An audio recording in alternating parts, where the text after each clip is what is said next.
K&M Geekly! This week on Geekly, we're going to talk about professional wrestling. We have our first guest, it's Zero Gravity. And what are we geeking on? And now your host, Mike Indeglio. Hey friends, what's up? It's Mike Indeglio, and it is K&M Geekly. Just a sneak peek at two geeks talking about the things that they've been doing to get through their week. And this week, Keith, we have something spicy, and it's not me, even though I'm a little spicy right now. And by little spicy, I mean really spicy. I'm very pissed off at just technology in general. Mike, this is a perfect opportunity for you to cut a promo on technology. I'm going to use the F-bomb, brother, because I spent a lot of money for a lot of equipment, and none of it, literally none of it is working today. But this is a great opportunity, speaking of promos, Keith, to bring in the third chair for this week, none other than my brother, Dr. Nicholas Indeglio. That will be the first and last time we say doctor this episode, because he just doesn't get that respect from me. Oh, no, he never will. He's my older brother. Ladies and gentlemen, welcome to the program, Nick Indeglio. Yeah, what's up? Thanks for having me on the show, fellas. It's an honor and a privilege to be sitting among such media giants right now. He's not wrong, Keith. He's not wrong. No, it's very true. But I'm excited to have you on the show because this will be the first time that we have ever talked about your profession, and that is professional wrestling. Which I have not spoken about professional wrestling ever in public, so I'm very excited to talk about it. But you have a long career as Zero Gravity.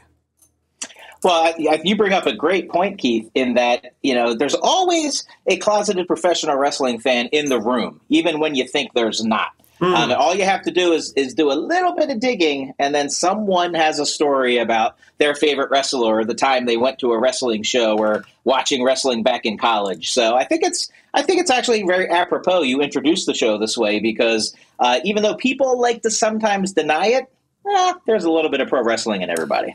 Yeah, it's a conversation I think can be enormous. So we're going to really try to frame it in a sort of retro big picture area for our general audience this week. Who knows? We could get into the nitty gritty.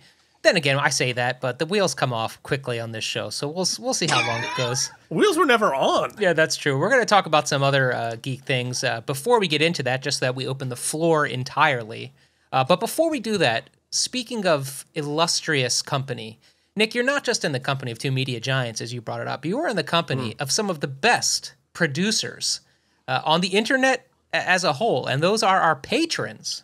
Oh, that's right. See, Keith, see what I did there? They're patrons on the show. I thought you were going to be talking about yourself, and our production has not gone well today. No. In fact, I'm going to throw things out the window any second now.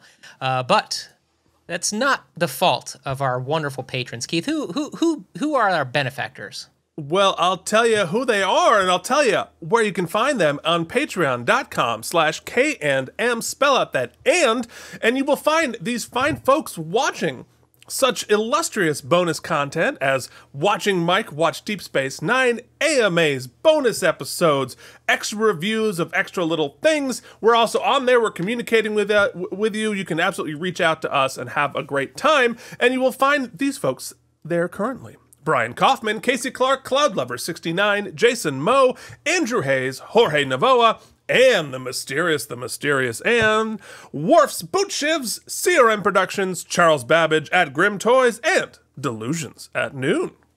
All right, so folks, we got a jam-packed episode for you this week. Maybe you're a wrestling fan, maybe you're not, but that's what we're going to talk about today. Why have Nick and I been wrestling fans since the dawn of our time, and why is Keith just now in his... Other than being just a lonely 40-year-old guy,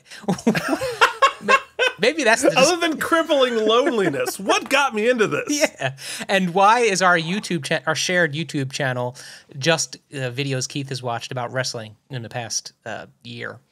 But before we get into wrestling, I want to just talk quick geek stuff. So what I've tasked everyone on is to just two quick topics. We're going to pitch them out. I'm going to give you 90 seconds. I forgot to bring the timer over, Keith, so we're going to go on our system here. Or just a quick pitch, of a geek topic. Then we'll have a quick roundtable about each thing we bring up. And then we'll jump into wrestling. So we're going to start with our guest, Nick. You're going to be the first here because you're the guest, and we don't know how to have manners because we've only had one guest ever on all of our shows. Yeah, it's understood. We don't really leave the basement, so yeah. we're not socialized yet. All right, so topic. I'm still stuck on Worf's boot shivs. That's a whole. Oh, there's a whole story behind that. Yeah, well, basically, if you are a patron to the channel, Nick, you get to have your name displayed in any way, shape, or form. And so a deep cut for our viewers, in one of our shows, we look at action figures. And yes. While as Keith has quite an extensive knowledge of the Star Trek universe, I do not. So rather than I just basically say things I'd like to see on figures, and one of the things I pitched was I'd like to see this character have shivs on his boots so he could stab people with every extremity. And one of our custom toy makers, not ours, one of the custom toy makers that we review their work actually made one. Yeah, he manifested a shiv-covered Worf, and there it is. Wow. It's a whole thing. Some would argue Worf wouldn't need a shiv. He's so tough and just strong. But, I mean, you can't go wrong having one. That is a very good point. It's I don't think you can ever have too many shivs is really the long and short of it. No, that's true. Yeah. All right, so let's jump into it. Nick, topic number 1 for a quick discussion. Hit us. Oh, my topic for discussion number 1 is Henry Cavill reprising the role of Superman in the DC universe, no longer the extended universe. I mean, I don't need to dwell for 90 seconds on it. However, I would like to put out the potential argument that I would offer that Tyler Hoechlin, I believe, might be the Superman of our generation. I'm a huge fan of Henry Cavill. I think he's awesome. I think his interpretation of the character was amazing, even if you weren't a big fan of Zack Snyder's interpretation. But if you really want to see the Superman full of hope and joy and happiness and faith in humanity and the world, that's Tyler Hoechlin's from Superman and Lois in the Arrowverse on TV. So while I'm excited that we're going to get more Henry, I would have been just as happy getting some Tyler in that role as well. I think that's actually a pretty interesting point. I've watched some of the Lois and Clark, the newer Lois and Clark. I've also read a lot of people who, one of the big knocks against Superman Returns with Brandon Routh was people don't like Papa Superman. There is a contingent of folks who are not a big fan of Superman as a father, which is basically the long and short of this current CW Superman. Yeah, I like it. I like him. I'd say I prefer his Clark Kent over his Superman. But there we go. That's the Cavill news. The interesting wrinkle on that for me is that they're saying at least that he has left the Witcher series, which is pretty popular on Netflix. He's left season 3 hasn't aired yet, but on season 4 he will no longer appear. And the feeling is that that's so that he can be Superman. Though I don't know, I miss him on The Witcher because I really do dig him there. So, Keith, thoughts on this? Yeah, I mean, I think everybody has their own Superman, like whatever. I was an original Lois and Clark fan, but obviously I can't forget that. I think I'm a Christopher Reeves guy because that's where I started. That was my home base. The first Superman movie blew my mind with the miniatures and the dam breaking, and I was like, I'm in. But yeah, no, I'm excited he's coming back. Like I thought he was very good. I think he's a good actor. He looks the part, and and when they monkey too much with the casting, for me it really does break the illusion. And I'm not a huge fan of that verse. I don't think it's super successful in the way that the Marvel MCU is. But if you're gonna do it, I'd like to stick with the folks. I mean, the question I think is less the casting and more which of two approaches they're going to take. Because as you know, they kind of brought on their own Feige. They hired good old James Gunn to Feige the DC universe now. And the question will be, what's that? I think it's Feige, but no, I think it's Feige. Is it? No idea, but I'm pretty sure I've heard other folks say Feige. I don't know. I could be very, very wrong. Like I still can't know what you call the yogurt. So, well, that's not even my point. So, regardless, Feige, whatever they do, are they going to continue the storyline from the first Superman? Are we going to because a lot of it took a dark turn. Superman, I would prefer a little more optimism, truth, justice, and the American way. Although, what the hell does that mean anymore? We'll see. I'm curious. It's some years off, so I guess we'll talk about it when we get closer. Yeah. Well, the comics have totally abandoned the American way, so it's truth, justice, and I think hope maybe now, or truth, justice, and they've changed it up quite a bit. Well, I trust Gunn. Like, I really like his stuff, and I like his tone. I think that will be a lot more fun to play with. Keith? All right. Well, actually, speaking of another universe, just wanted to talk a little bit about Westworld being canceled. So they are not going to make a season 5. So season 4 is at the end of it, and I'm bummed that it got canceled because I really enjoyed it. But that said, I haven't even seen all that was produced. I was a huge fan of season 1. Season 2 kind of lost me a little bit, and then I started season 3, and I didn't dislike it. I just was not sucked into it, and I feel like it's just one of those things that had such a brilliant first season. I hear season 4 is better, and I think that there's a part of me that wants to finish it because I like season 1 so much. I thought that was. I'm surprised. Well, I guess I'm not surprised because of the way things get canceled these days. But I would have loved to at least give them 5 episodes to finish the story, because even if it wasn't always successful, it was really, really good, and they invested a lot into it, and it deserves, shows like that deserve a chance to wrap up. That's what I have to say about that. Nick, were you a Westworld guy?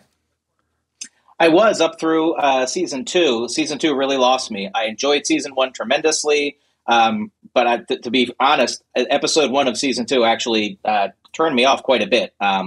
Just felt like the finale was so strong, and then they kind of opened and took the story, I guess, in the direction that it made the most sense. And then I felt like they tried to do too much world building through season 3 in particular. However, to Keith's point, I still always watched it and enjoyed it. It wasn't to the level of The Walking Dead where I had turned it off completely, after Carl died and we got to some of that stuff. But I can't say I'm surprised given some of the cost saving measures that have been happening lately in that world.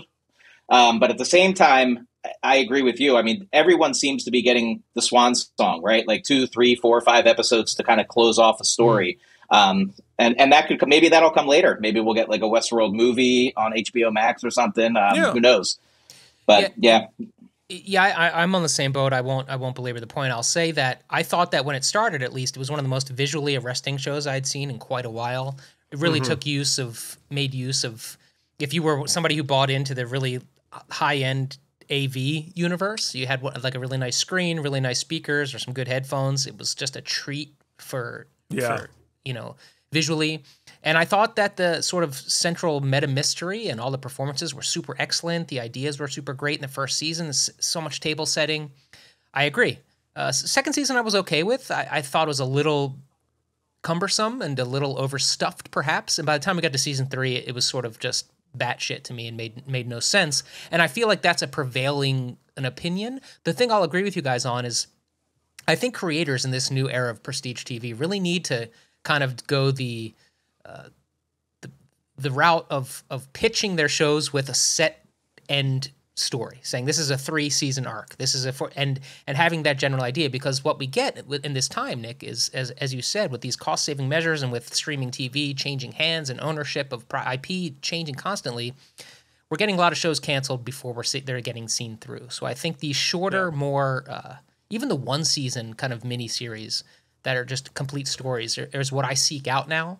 And like Nick, I know you prefer to wait until something's completed its run before you watch it, so you can kind of get the whole binge experience. And I think I think many people are consuming that way.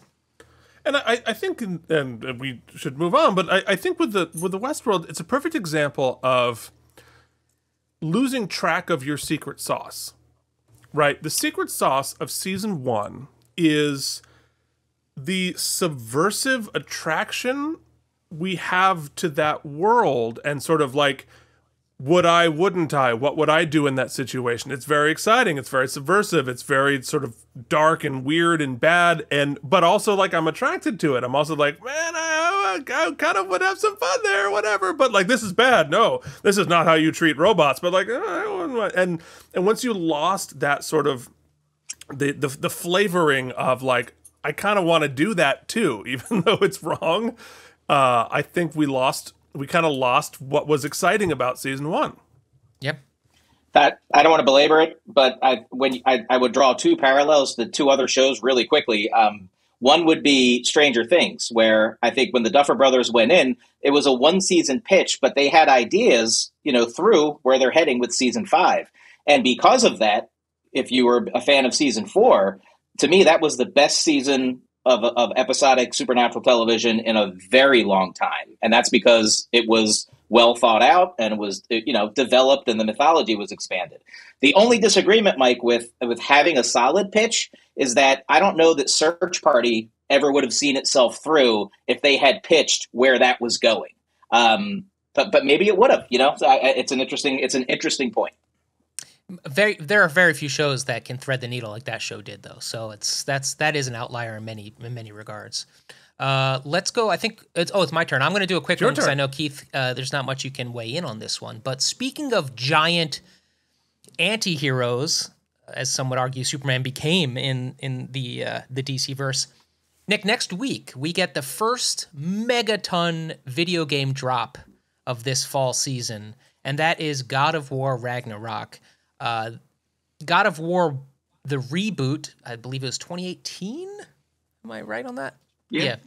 18, 19, yeah. Yeah, Sony Santa Monica Studios dropping the hammer. Cory Barlog, the creative director on that first game, and the second game is returning. That game was one of the most ballsy reboots of a franchise across media I've ever seen. They took a pretty two-dimensional, literally and figuratively, character in Kratos and crafted a story in this game. We can talk about the graphical prowess and all that. They crafted a story about parenthood and about loss that was moving, and it was one of those games, Nick, we talk a lot about on this show a little bit. I turned on easy mode and just kind of played through so I didn't have to struggle through the combat and enjoyed the story. It didn't take away from the experience meal. I couldn't be more excited. I only watched one review. It drops on Wednesday. I am super excited, obviously, for all the same reasons you said. And all I would add to that would be, in all the games I've ever played, and I am not a good gamer. There are too many buttons on that controller. I have to play everything on easy mode. I am a child of asteroids and Pac-Man. However, the tactile feeling and reward that you get from throwing Kratos' axe was like nothing I've ever experienced in a video game before. And the fact that it was a over-the-shoulder camera view that never breaks throughout the entire game, one shot. I'm extremely curious to see if they are able to replicate the experience, and then they're going to have to add to it. Like, you can't create a sequel that is just as good as the original. They have to have a better, I don't want to say bigger, but it has to be an even better story in the sequel, and that's going to be difficult to do. Anybody out there, any of our patrons, anybody's got a spare PlayStation lying around, make sure to send it Keith's way so we can get him playing that first game. Do you know anything about it? You've never been a PlayStation guy, right? No, I mean, not since the original PlayStation we had in our basement. But no, I went to Xbox, so that's what I know. I mean, I certainly love those big games, but I'm more of a sports guy. But I can easily get sucked into like a Red Dead or that sort of a deal. So, but I'll be very. I love the way you described the sort of the feedback of throwing there's an axe. Yep. Like, that sounds fun. I like that. Yeah, that sounds it's like very a thing visceral. I would enjoy. It's crazy the haptic feedback you get and how satisfying it is. And that's just playtesting and tuning until they get it just right. And they did that perfectly in their first game. Nick brought it up though. Sequels are a tough one. And so we'll report back on our findings. Keith, let's start. Or Nick, I think we're back up to you. It's round to it. Round two, and it's tough with the geek world to talk about books, I think, because it takes a long time to read good books. And I recently finished Stephen King's new book, Fairy Tale, and I highly recommend it. And here's why: long and the short of it is, it was, in my estimation, 4 different stories all combined into one story. So that the first part of that story, you think you're getting this type of Stephen King story. You think it's a Stand By Me, it's an It. You've got the old man mentor, you've got Charlie, you've got a dog, everything Stephen King is known for. And then you kind of go off into a bit of a Dark Tower bend. Beyond that, I can't say much else, but when you get to the third and then the final act of the book, you're either living in a professional wrestling type scenario, which is our topic today, and you're definitely going into some Lovecraftian, subterranean aspects as well. So by the time you get to the end of the book, you look back to the beginning and you're like, wow, this didn't go the way I thought it was going to go, in all the right ways, I think, for a Stephen King book. And for a guy who is approaching, his 80s, or if he's not already in his 80s, he had an interesting way of being able to have a character who was a teenager, but also seemed older, and that's all explained in the book. Vintage Stephen King, I think he really nailed it with this one.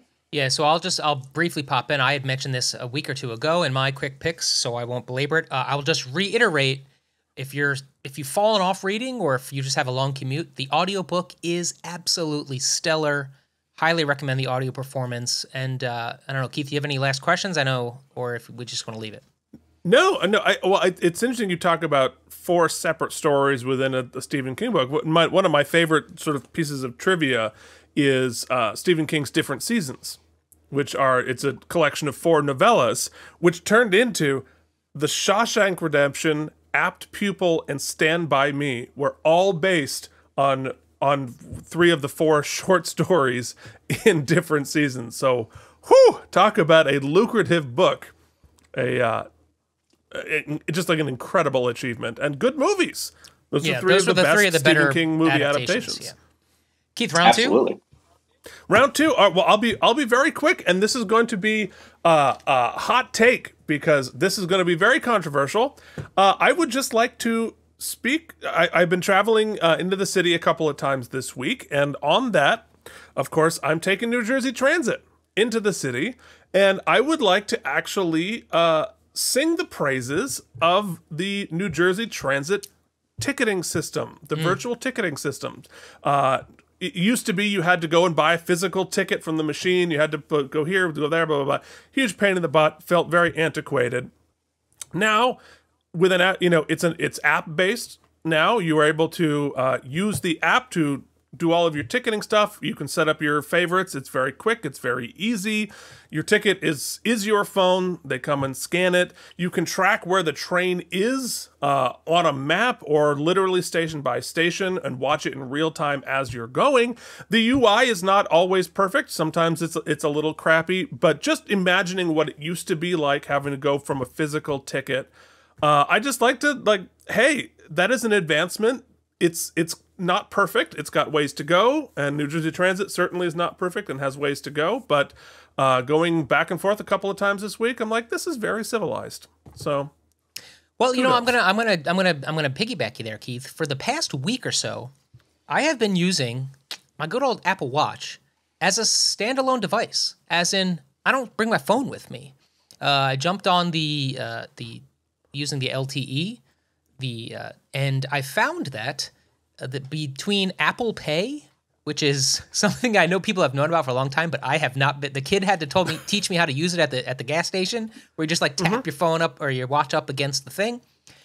Every place accepts it. You just pay for things on your watch. I can send texts great on my watch. I find I'm looking at my phone less. I'm getting just the updates and notifications I send for. I love this thing. If you don't have a smartwatch, I think a smartwatch maybe is in your future, is in the cards. Christmas is coming up. You can get good deals.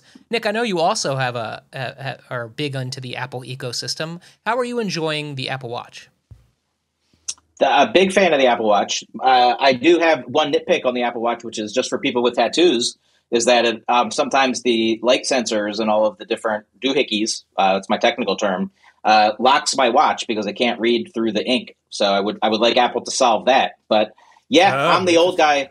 I'm the old guy now who, when I go to CVS or Ace Hardware or wherever I go and they look at me like, why are you trying to use a credit card? Like you're wearing that watch. It's this a real simple process here. But I just get nervous. I'm up front. There's people behind me. It's hard. It's hard. I'm with you 100% on that. Like, it's not real. Like, I got to use the card. I got to put the card in. Like, that can't be real.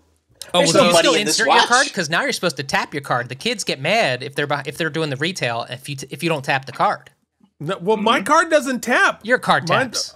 It does not tap. They all tap. Mine doesn't tap. It's a chip, okay? There's no tap. But There's even no tap. the chips tap. They don't. No, there's no tip tap. I gotta put the. You got to pip and pop. You got to chip and chat. You gotta pip and pop. You gotta tip and tap.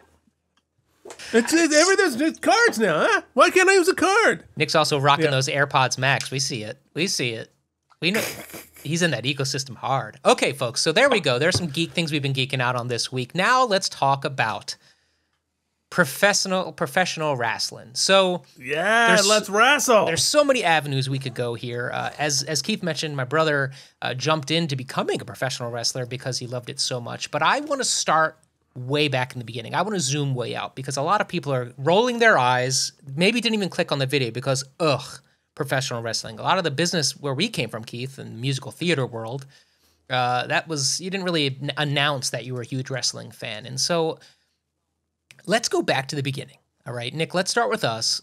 You're the oldest amongst us by a few years. When did you start your fandom? Because your fandom really is what brought me into the world. It's a two-part answer, Mike. Back when we lived in Yeadon, between 1975 and like the 1981-ish time frame, our dad would have wrestling on TV, and this is before WWF started consolidating territories. So we lived in the Northeast, and we would basically watch the Northeast wrestling. So you would see the WWF. In fact, there's an old picture of me in front of the TV on Church Lane. And Afa and Sika are on the TV, which is insane because we didn't find that picture till much later. So I always had an interest, and our dad was always kind of into boxing. It was always on the periphery. However, it didn't catch my attention until the Rock and Wrestling Saturday morning cartoon fall season preview show. And I'm going to guess the year was 83. Could have been 84 perhaps at that time, maybe even 85, right in that range. But what they did was they had Roddy Piper on the set of Piper's Pit, etc., basically host the intro to all the cartoons for Saturday morning cartoons that year. And I was always in the Saturday morning cartoons, so this was must-see TV for me. But then all of a sudden it's saying, well, who are these guys? And he's an interesting villain, and then, if he's the villain, who are the heroes? Junkyard Dog, Hulk Hogan. Well, I'm going to check this out. And that led to Saturday morning WWF Superstars. And it was Hulk Hogan that originally caught my attention there. He was the larger-than-life superhero that became the draw for me to professional wrestling. And, of course, all of that was tied to Rocky III as well, which had just come out, and he had gotten some exposure with that. So we were Rocky fans, we were superhero fans, we were cartoon fans. All of that came together in one. And that moment is what launched the fandom. Sitting in our Abrams Mill Road house on Dad's square, rear projection TV with Roddy Piper launching the fall cartoon season. There it was. That was it. 1985, 86. 85. Okay, there it was. Was Hulk Hogan's Rockin' Wrestling. Yeah. Classic. And I think that's sort of where I got brought into the world, of course. And it was storytelling, right? It was at the age for me where the separation between what was real and what was fiction was blurred, just in general anyway, which is interesting because at the time, the business, that's sort of how the storytelling was handled. Was it real? Was it storytelling? And they enjoyed that middle ground. That's where they captured imagination. That's where they kind of garnered their mystique. In many ways, the actual practice of the wrestling, as it appeared to me at least, was very akin to my feelings to the circus. It was a big event. It was a show. There was equal parts real drama and what appeared to be physical stakes, as well as smoke and mirrors and clowns and just popcorn entertainment. and there was like a magic mystique about it. So it combined all of those sort of romantic elements for me. But more than that, it was, as I said, event viewing. I remember the when the pay-per-view started, or at least the big Saturday night main event show. It was something you would wait for all day, and you'd get together with my dad, you'd get together with my brother, and you'd watch, and it'd be a shared experience. It was much different than how people consume the product today, which we'll get into hopefully in this conversation. But it was very much an opportunity to take, whereas much as we loved G.I. Joe and He-Man and all of those wonderful characters, this was that, but for real, much like Nick said about Rocky III. It was those big kind of characters, large-in-life characters, but for real. And for me, it really got blown to the next level when we went to the Wildwood Convention Center. We went with my I believe my father, my brother. No, was it Grandpa? Who did we go with? Grandpa and Mom. Yeah. Grandpa and Mom. I think Uncle Joe came too. A weird collection of individuals. But, and then on the way in, Keith, it's funny, I almost got run over by a car. And my brother saved me. And as we see it go by, it was Coco Beware, one of the 80s wrestlers. I almost got run over by Coco Beware. That's the story. But when I went into the convention center, we saw it happening live, and the way they run shows, the way they carnival bark, and the way they presented, and it was in your face, was so visceral and so real. And there was this fear and anticipation, but at the same time, it felt somewhat controlled, which is what I really think is something special about it, and we'll get into that as well. But anyway, that's our kind of was our introduction to it, and it kind of brought us all the way up until. Oh, and the one other element I will add to that is that also they did such a great job with marketing, and the toys that came with it were spectacular. Not just the wrestling toys, but the sort of art of wrestling, or the dance of it, was something Nick and I, and specifically Nick, transferred onto action figures. And I talk a lot about Keith. His imagination exploded into this world of collecting action figures of all different lines and different IPs, and having his own wrestling federation that he would create pay-per-views and have matches, and there was always a champion, and there was tag team champions, and there was a whole promotion just in his imaginations. And he would type up on our Commodore 64 the sort of marketing banners for each one of the events. Nick, I just wanted to give you a second to talk about the UWA before we move on and get Keith how he jumped in later. Yeah, it's hard to jump past that convention center experience, because that was our first live event. And before we went, I said to Mom, because we were at the shore all summer, and it was like a 2-month build up to this show. And I said to Mom, I'm like, I wonder if it'll be as good as it is on TV. And my mom said, whenever you go to see something live, it's always better. It doesn't matter who's wrestling. It's just you're there. And she was right. There was a smell, a feel. And the main event of that show was the British Bulldogs versus Demolition. Crazy. So yeah. So I Googled the card not long ago. It's fun to look back on. But yeah, Mike almost got run over and killed by Coco Beware.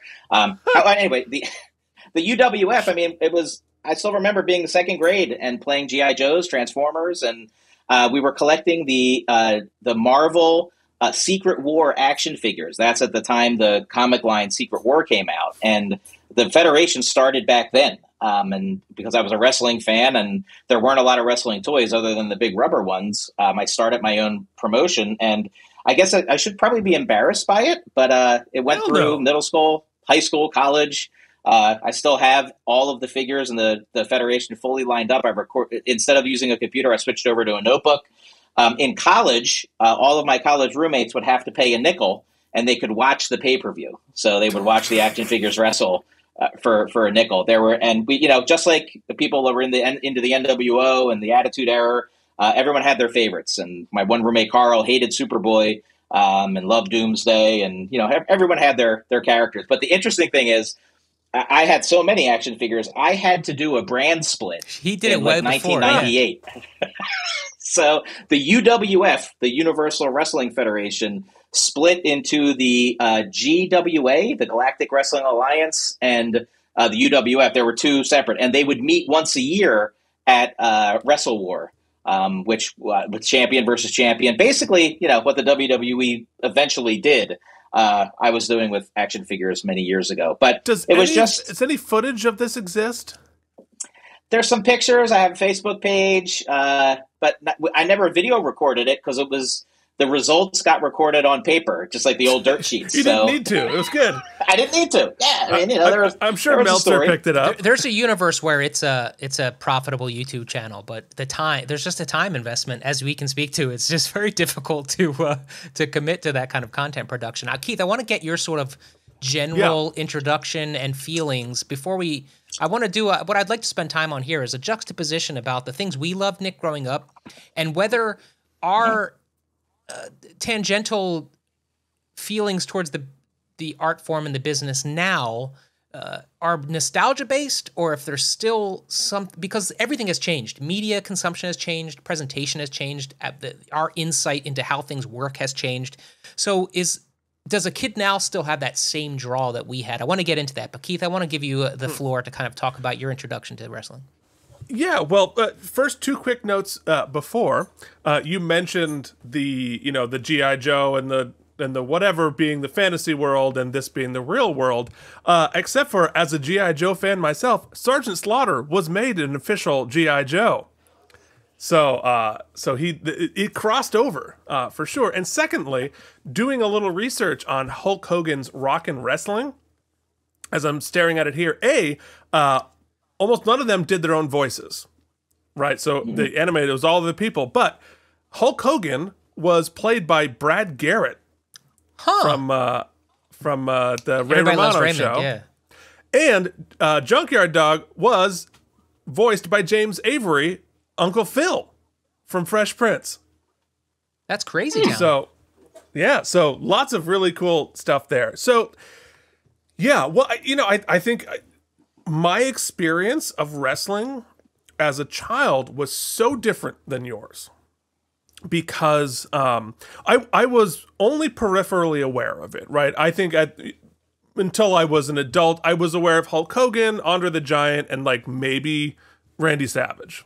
But I would have known him as a Slim Jim's guy. Like that's all that I knew. And my family had a inexhaustible disdain for professional wrestling. And I was raised in an environment of like, that is stupid, that's garbage, it's for garbage people, like it's absolutely worthless and like reflects the worst of humanity back at you. Right? And so that is what my experience of it was up until maybe 3 or 4 years ago.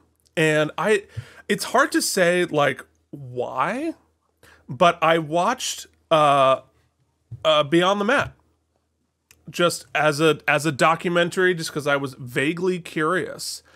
And I was like, oh wait, these are like real people who have really interesting stories, and I immediately gravitated to Matt Foley. I mean, to Mick Foley, and I was like, my God, this guy is a fascinating, good person who does all this crazy stuff. And then I watched, as I mentioned to you, Nick, I watched the Resurrection of Jake the Snake. Again, for the same reason, I was just there for the documentary about people and watching DDP try to save Jake the Snake and Scott Hall and through that world. And I'm like, this is way different than I thought it was. The people doing this are very different than the type of people I thought it was.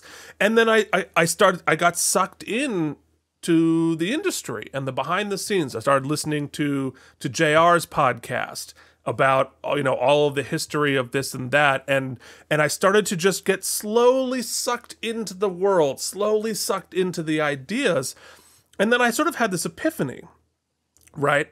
And the two things that I think I'm most passionate about in this world in terms of entertainment are two things. One, musical theater. Two, sports. And I realized professional wrestling is the intersection of musical theater and sports. And it is a performance, right? You're playing characters, you're telling stories, you're doing all of this, lights and costumes and backstory and character work, and it's sports. And, it's incredibly athletic and dangerous and exciting. Is it predetermined? Sure. It's, but it is unbelievably, like, the athleticism and the talent and skill to incorporate the athletic part of it with the storytelling, the improvisation in front of the audience. That I was like, holy crap! The incredible amount of skill and artistry that goes into this, and then of course the entire world behind the scenes. I mean, there is no better reality show. There is no better corporate intrigue, personal intrigue, stories of success and failure, redemption and disaster, heartbreak. That whole world is utterly, endlessly fascinating to me. And of course, I started watching Dark Side of the Ring, and that sucked me in. And so I literally went in a span of 2 or 3 years from knowing like who 3 wrestlers were, sort of, because like Princess Bride, right, to I am now. I don't know what happened to me. I'm like a fucking a darn encyclopedia of nonsense with wrestling stuff. But for me, I started in like the late 70s and I'm working my way up. So my knowledge only goes up to about 2004. But I have become utterly fascinated by this world. You bring up a really good point, Keith, and I want to pitch to Nick to talk a little bit about this. But one of the things, this is a great parallel to theater, actually, because also professional wrestling, yes, I mean, if you strip it down to its bare bones, it can be really hokey. It's generally two people fake fighting, right? If you really strip it down, and I think that's where people derive a lot of their negative opinions. However, much like any other art form, if it's done well, and obviously we're talking about the upper echelon, or because you can find in any sport or any performance aspect people who are not good at it, and it is bad. I mean, that exists ubiquitously. However, much like in theater, the great performers, yes, it might be predetermined. They have a script, but they can elevate it to something that is visceral and feels real in that moment. And at its best, I always find in this play fighting, if you want to call it that, there are some people who are great at the athletics. It's like a ballet. They can do all the flips and the tumbling and whatnot. And there are those who are just big, huge guys who can really make it seem aggressive and make that seem real. And then there are people with an ungodly amount of charisma who can capture an audience, who can create improvisational magic on the microphone and just hype up a crowd and make a feud seem real. And then there are those who can do all of it.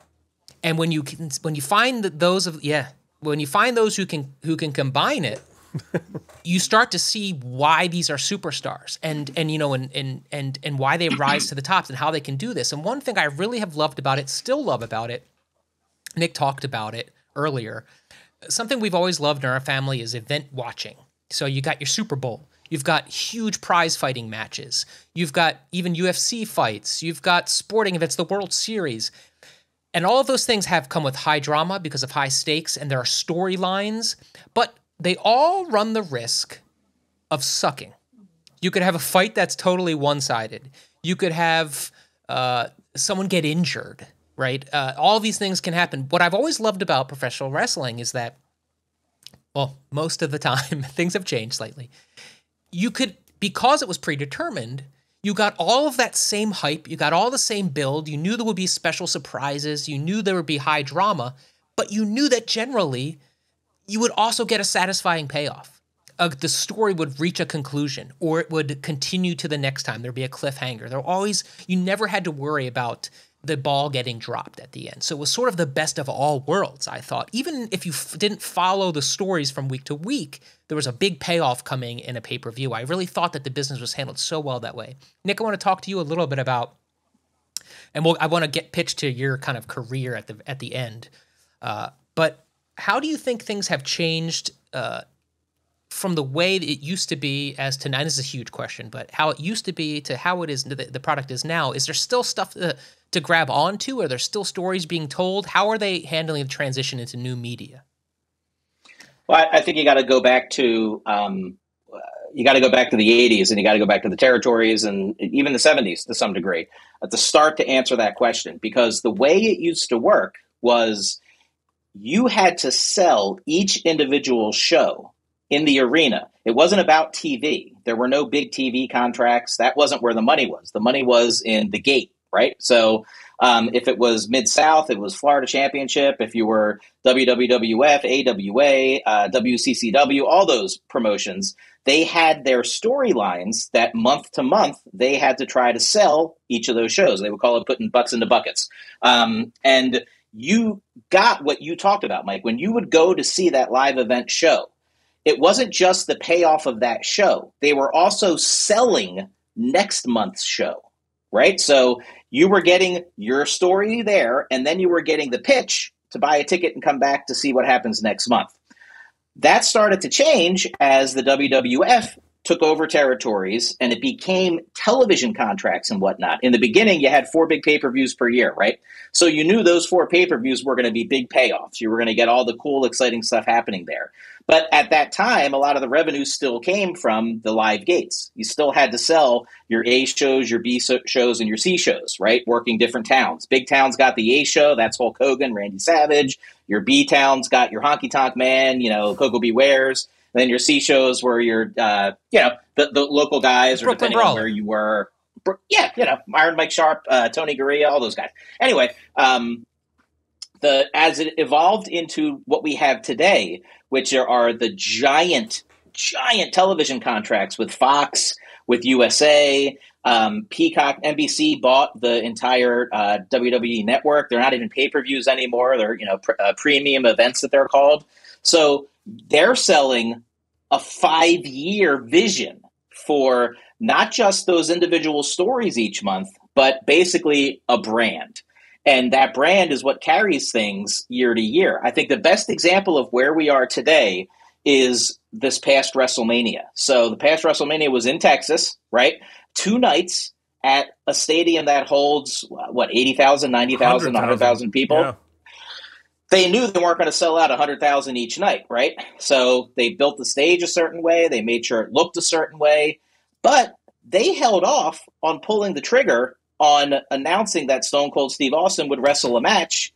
That would have, and it did, obviously, sell a ton more tickets. But they had basically switched to a philosophy where WrestleMania as a brand sells itself. So on week-to-week television, you're not necessarily getting what I talked about in the beginning, which was you have to sell the arena out today and you have to sell it out next month. One of the reasons I think AEW has been popular, aside from, the hardcore fans who just hate WWE because they want to, there's, whatever, is because they are attempting to give you event television every week. And that is very difficult to do. And I'll again, this is an hours upon hours answer. I'll end it with this. Whereas at that arena way back in the 80s, you bought your ticket, right? And they were trying to then give you your money's worth and then sell you for 1 month later, maybe 2 months later, right? TV now, we're selling you week to week. It's like a soap opera. There's not enough characters and or storylines to always do something super dramatic and super exciting every week. Eventually, you run out of a little bit of steam there, or you're just going to have a bad show. So I don't blame WWE necessarily for not having exhilarating programming each week. It's gotten significantly better, I feel, since Vince stepped down. However, you do have to find different ways to draw people in, and that's the circus mentality you were talking about, Mike. So it's significantly different now. They don't look at TV. They don't even look at TV ratings the same as they did 20 years ago. At the height of the WCW versus WWE Monday Night Wars, TV ratings told the tale. Merchandise sales told the tale. Today, you're not really looking at live viewing. The Nielsen's ratings all look different. You have streaming platforms. It is a very, very different world. So you're trying to, in a way, compare apples and oranges in that sense. That's a great point. And I think it's one of the reasons why Keith finds himself his obsession sticking online, YouTube, going to the past, where there was sort of that main event type of atmosphere existed week to week more so than it does now. I find myself as a Lapse fan, we talk about this often, Nick, because as you said, we are living in the crown jewel of renaissance of content consumption. I mean, there is not just a couple of good shows to watch. You can spend 24 hours a day watching incredible content on your various streaming devices, to the point where it's a whole different episode, but I'm a little overwhelmed. To even have a conversation, to even come up with 3 things to talk about every week, there's just so much stuff. So what is drawing me back? All that draws me back to wrestling now is the love, the nostalgia I had, right? The cheap pops of seeing the old characters come back. Stone Cold's wrestling a match, I'm in. Just getting together with my brother and some of our buddies from childhood, because we all watched wrestling together and now we do it as adults. There's a nostalgic fun to that. And I'm a little sad. I'm a little sad that the business has yet to find a way to really evolve. But that's where we live right now. I mean, everything's struggling. There's a kid. I'll just say, there's, as they're struggling, there's a guy. I'm not gonna promote anybody. There's a guy on the TikTok and the Instagrams right now, and he stands on a board, and every video, I think it's 1 or 2 a week, they put a whole bunch of other just like crap, barbed wire, blah, blah, blah, blah, blah. And he says this catchphrase and he jumps off into this pit and he's got... What? I'll send it to you. Millions and millions and millions and millions of views. And sometimes it's just a bunch of toys he jumps into. Sometimes it's like feces. I mean, it's just random stuff. And he just Randy Savage elbow drops onto this pile of stuff and he's making bank. So that's what we're competing against. Yeah, look, he's dude love in high school. Yeah. So, Keith, go ahead. No, I was going to say that you talk about evolution, and I think that is kind of essential here, because as somebody studying the past of professional wrestling, you are sort of confronted by some of the reasons that I was turned off by it, back then. I mean, like the just rampant misogyny and racism and homophobia cooked into it. And, you look at it from the past and you can sort of differentiate between, where's the target aimed?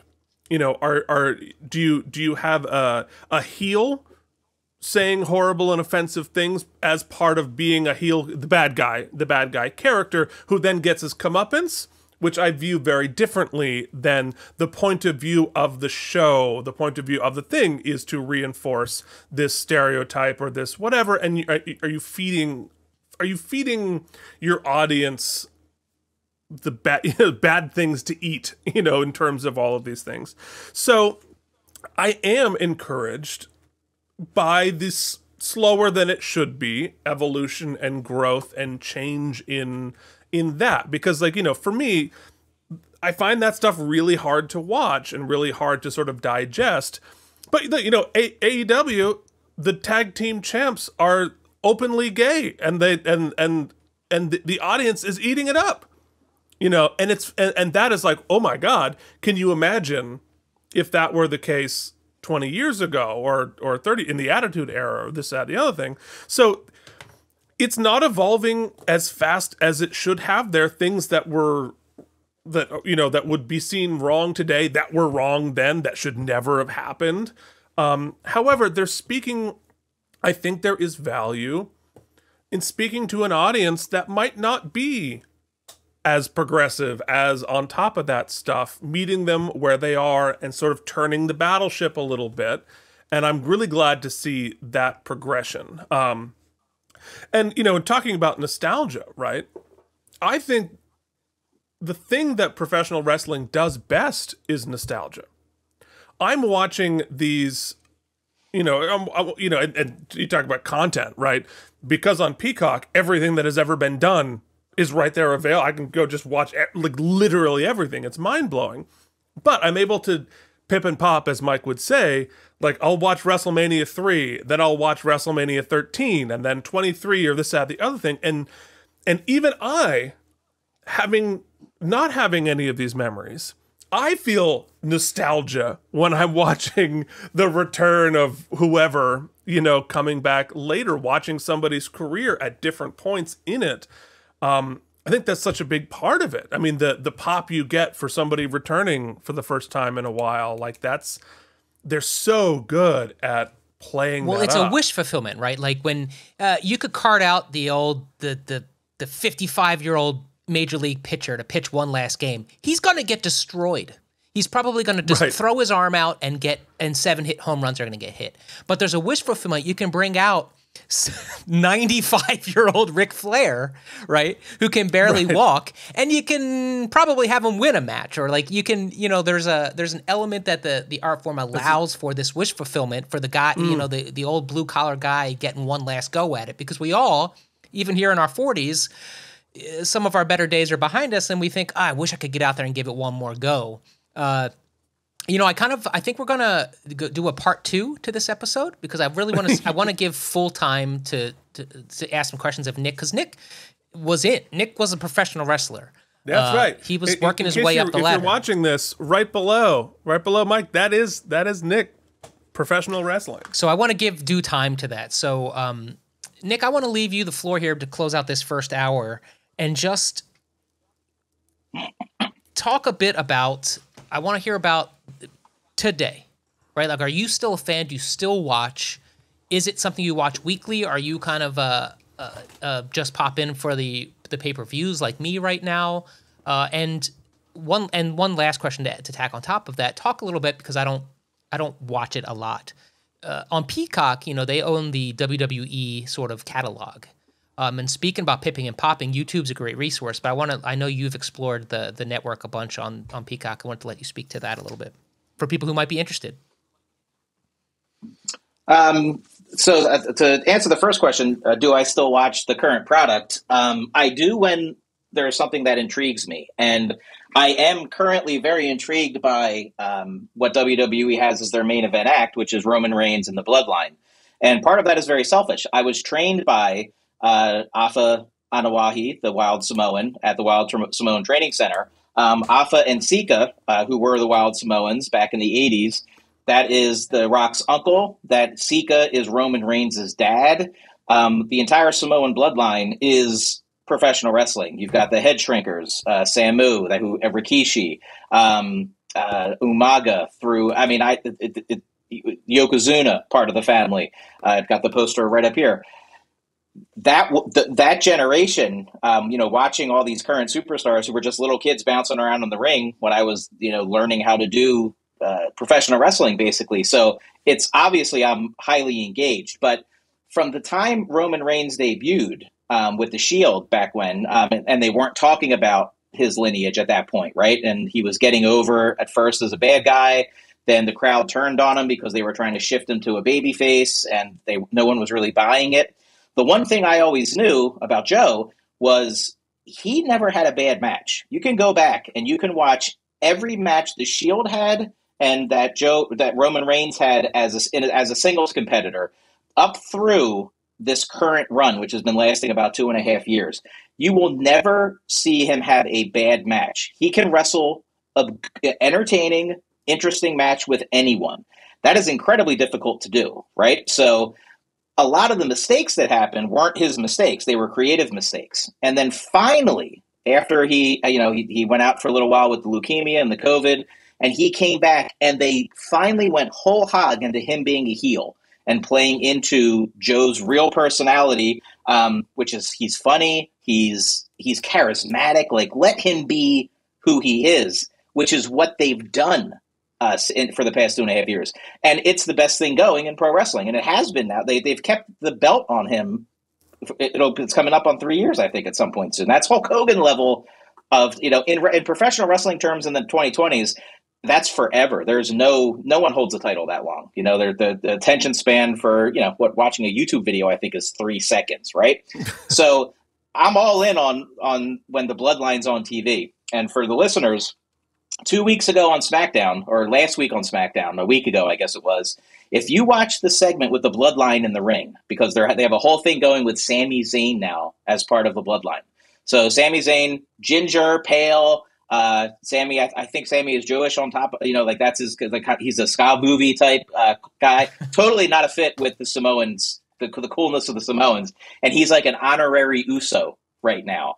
And he's cracking those guys up in the ring during segments that they shouldn't be cracking up. And the crowd is eating it up. So that right now, I'd say, is the hottest thing in wrestling. And I do like watching AEW because you get a little bit of the flavor of the independent scene, because those are guys who are doing the things that my crew was trying to do in the early 2000s, which was we were trying to have the best matches on the planet, right? We knew we weren't on TV every week, or that if we were, it was small TV, it was local TV. So rather than maybe focusing as much on the character portion, as we should have been, we were trying to have phenomenal matches. We wanted to be considered the best technical wrestlers, the high flyers. We wanted that. And AEW is giving you that right now. And I feel like they are doing a good job at representation in a lot of ways. While their women's division might not be the strongest right now, Keith, you mentioned Anthony Bowens, part of the tag team champions. I had a chance to work with him in 2015. Consummate professional. He is, does everything right, promotes himself the right way, and very bravely, stepped out into the light of, hey, this is who I am. You know what I mean? And the crowd has always accepted him because he's really good at what he does, and he's a stand-up guy. So that's a fun audience to watch. I feel like the AEW experience is more about the collective feel and environment there. So when I watch that on Wednesday nights. And also, Chris Jericho I find hilarious. So anything he does is always he's always reinventing himself and doing amazing things there. So as a mostly retired pro wrestler right now, that's kind of where I am with the product. It's been definitely more exciting since the summertime after the controversy and since Vince stepped down. But it's exciting to me because Triple H's mentality is more, he's my age. You know what I mean? So his view of wrestling is a lot of what we are all talking about right now.